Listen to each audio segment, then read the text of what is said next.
Hi guys, කොහොමද ඔයාලට? good morning හැමෝටම. අපේ නම් දැන් උදේ වෙලාව උදේ 7:00යි. මම නම් නැගිට්ටා. හස්බන්ඩ් නම් තාම නීදී. අද මම decide කරා දැන් මේ දවස්වල කට්ටිය කරනවානේ 24 hours one color food challenge එකක්. ඉතින් අපිත් ඒ challenge එක කරනවා කියලා decide කරා. මම පොඩි කප් එකකට දාගත්තා colors ගොඩක් නිකන් sheets වල ලියලා. අපි දැන් හස්බන්ඩ්ව ගිහිල්ලා ඇහැරෝලා කියමු යාට එකක් සිලෙක්ට් කරගන්න කියලා. ඉතින් එතකොට එයා සිලෙක්ට් කරගන්න කලර් එකෙන් තමයි අපි අද දවසේම බ්‍රෙක්ෆාස්ට් එක, ලන්ච් එක, ඩිනර් එක, එතකොට ටී ටයිම් මේ ඔක්කොම ගන්න ඒ කලර් එකේ. හස්බන්ඩ් නම් නැකිටව ගන්න අමාරුයි ටිකක්. පොඩක් බලමු නිකන් බය කරලා මොකක් හරි නිකන් හදිසියක් වගේ නැගිටින්න කියලා වගේ try එකක් දාලා බලමු නැගිටවලා මේ ওই චිට් එකක් ගන්න කිව්වම මට මොනවා කියයිද දන්නේ නැහැ. උදේ පන්තර නැගිටවලා පිස්සු කරනවා කියලා. බලමු අපි. යන්කෝ එහෙනම්. මේ නැගිටින්නකෝ. නැගිටින්න. ඇයි යන්නේ? අනේ මේ එකක් කරන් දෙන්න. මොකද අරන් දෙන්නේ? අනියා අරන් දෙන්නකෝ. නැගිටින්න. මොකද නේ කොක්කක් තියෙන්නේ? මේකේ කොලයක් කරන් දෙන්න. අයියෝ.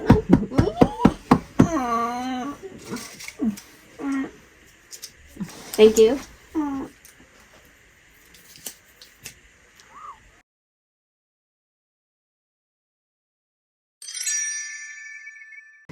ඔන්න එහෙනම් බ්‍රෙක්ෆාස්ට් එක හරි අපේ ඔරෙන්ජ් කලර්. අපි ඔරෙන්ජ් කලර් වලින් ඇඳා. ඔයගලන්ට මේක රෙඩ් වගේ පේනවද? නෑ මේක ඩාර්ක් ඔරෙන්ජ්. ඕකේ. ඉතින් මේ තමයි අපේ ඔරෙන්ජ් කලර් බ්‍රෙක්ෆාස්ට් එක. පපායා ස්මූති. මෙන්න මේ විදිහට තමයි මම ස්මූති එක හදාගත්තේ.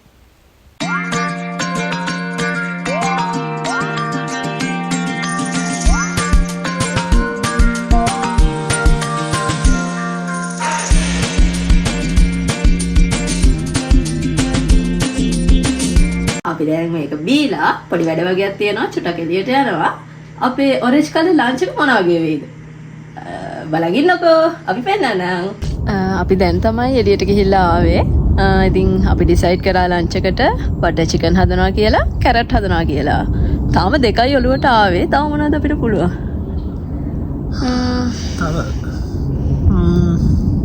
තක් වෙන්නේ නැහැ. පොල් සම්බෝල? අන්න වැඩේ. එහෙනම් පොල් සම්බෝලයක් හදන්න පුළුවන්. හැබැයි ඔයාට පුළුවන් නේ ඒක හදන්න? හරි මම හදන්න. හරි එහෙනම් මම බටර් චිකන් එකයි කැරට් එකයි හදන්න. පොල් සම්බෝලේ හදන්න. බටර් චිකන් එක හදනකොට මුලින්ම කරන්න ඕනේ ලුණු හොඳට තෙලේ දාලා ෆ්‍රයි කරගන්න ඕනේ. ඉතින් ඒක චුට්ටක් වෙලා යන නිසා මම ඒක මුලින්ම කරගන්නවා. ඒ අතරේ මම චිකන් ටික මැරිනේට් වෙන්න දානවා.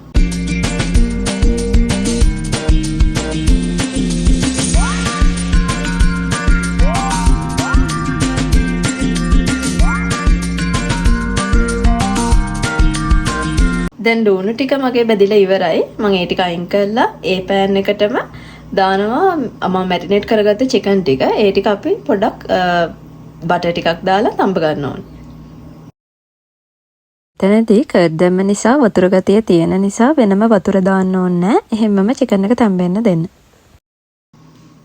දැන් මගේ චිකන් එකත් හරි. ඒක සොෆ්ට් වෙලා තියෙනවා. ඊට පස්සේ චිකන් ටික අයින් කරලා ඒ සොස්පැන් එකටම ආපහු මම බටර් චිකන් සෝස් එක හදන්න ගන්නවා. සෝස් එක හදන්න ඕනේ මම නම් යූස් කරන්නේ මෙහි බටර් චිකන් සෝස් එක ඔල්රෙඩි හදපු බොටල්ස් තියෙනවා. ඒකෙන් තමයි මම අරගන්නේ. එහෙම නැත්නම් බටර් චිකන් සෝස් එක වෙනම අපිට ගෙදර හදා ගන්නත් පුළුවන්. ඒක හැබැයි ටිකක් වෙලා යනවා. ඉතින් මම යූස් කරන්නේ මෙහි තියෙන බටර් චිකන් බොටල් එකේ තියෙන ග්‍රේවි එක. ඒකට ටොමැටෝ පියුරේ එකයි අපිට පුළුවන් ගාලික් දාන්න පුළුවන්. ඊට පස්සේ හෙවි ක්‍රීම් ටිකක් ඒ වගේ ඇඩ් කරලා අපිට බටර් චිකන් සෝස් එක හදා ගන්න පුළුවන්. ඊට පස්සේ අර අපි හදාගත්ත චිකන් ටික අරකට මික්ස් කරන්නයි තියෙන්නේ.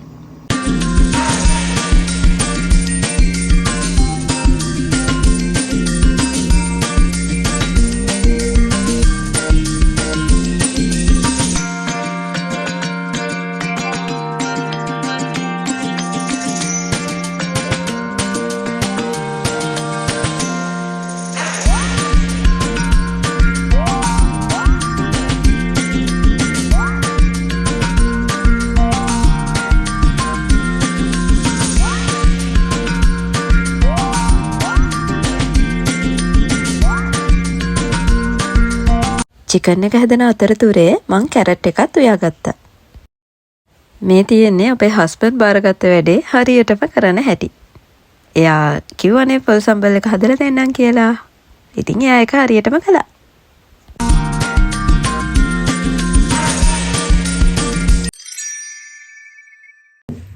ඔන්න ඉතින් අපි කියපු විදිහටම ඔරෙන්ජ් කලර් ලන්ච් එක හදාගත්තා. මේ බලන්නකෝ. පේනවද ඔයගලන්ට? අපිට තියෙනවා කැරට්, බටර් චිකන්, පොල් සම්බෝල.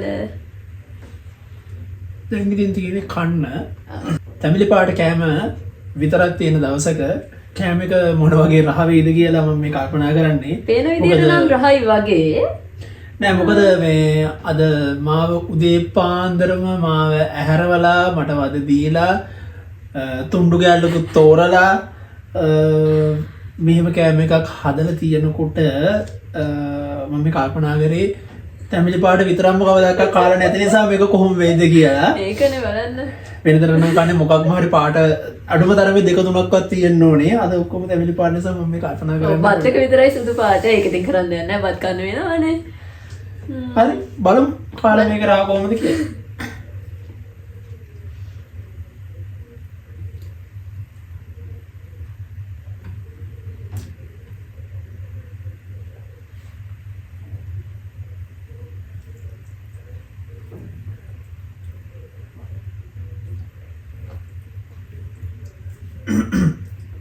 පොල් සම්බෝල නම් පොඩ්ඩක් සැරයි. මොකද මම සාමාන්‍ය සැරට කන්න කැමතියි. ඔව් ඒක හැදුවේ චේට් ඒ නිසා මට ප්‍රශ්නයක් නැහැ. මගේ වැරද්දක් නෙවෙයි. වෙනසකටත් එක්ක මරු ඇත්තටම හොඳයි. බටර් චිකන් එක කොහොමද කියලා කියන්නේ ඔයාලා කට්ටියට? බටර් චිකන් විතරක් කාලා බලන්න ඕනේ.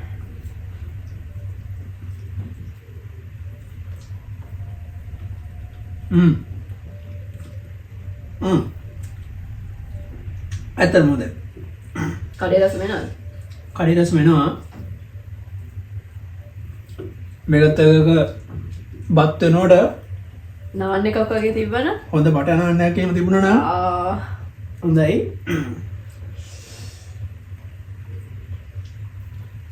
හරි එහෙනම් that's it. අපි කෑම කාලා ඉවර වෙලා ටී ටයිම් එකේදී මොනවද තියෙන්නේ කියලා බලමු.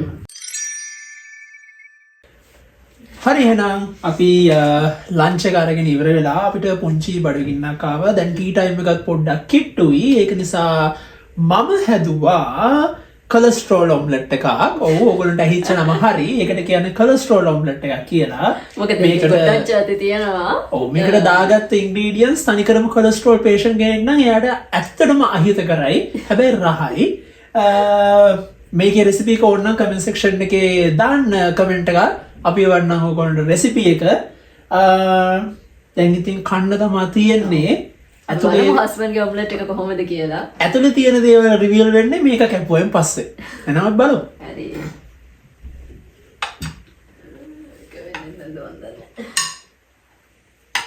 පරිස්සමට කපන්න. පොඩ්ඩක් හිල්ලන ගණන් ගන්න එපා. වලට යනකොට කොහොමද හිල්ලනවා. හරි. කපාගත්තා මාළුවේ දැන් තියෙන බෙදා ගන්න.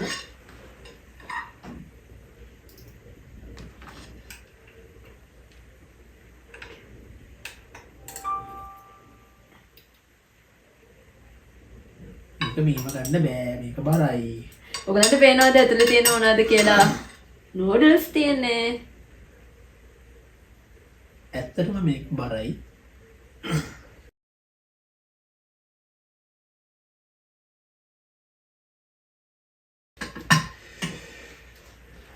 මෙන්න තියෙනවා හදාගත්ත ඩිෂ් එක. ඇතුලේ තියෙන්නේ නූඩල්ස් කවර් කරලා තියෙන්නේ ඔම්ලට් එකකින්. උඩින් අපි දාගත්තා පාමජාන් චීස්. මේක තව රහ වෙන්න අපි කියමු චැට් ටේස්ට් කරලා බලන්න කියලා මගේ ඔම්ලට් එක කොහොමද කියලා.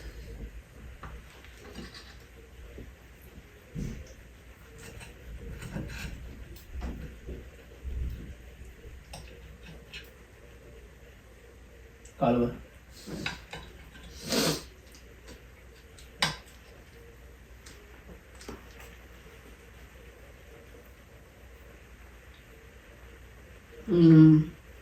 මාරම රහයි මාරම චේසි ගතියට තියෙනවා. thank you.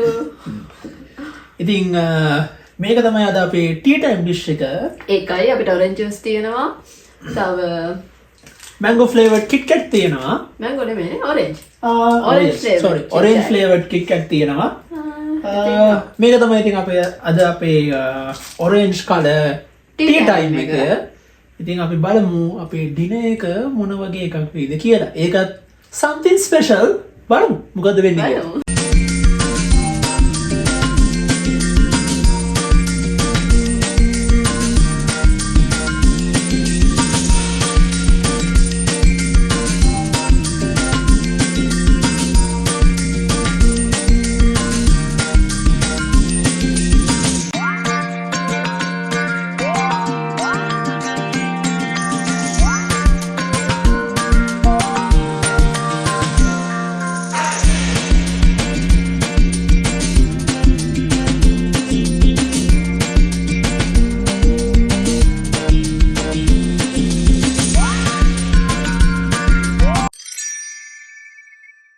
අපි කමුද එහෙනම්? thank you. ඉතින් මේ තමයි අපේ ඔරෙන්ජ් කලර් ඩිනර් එක. ඔයගලන්ට පේනවද? අපි බලමු කොහොමද රස කියලා.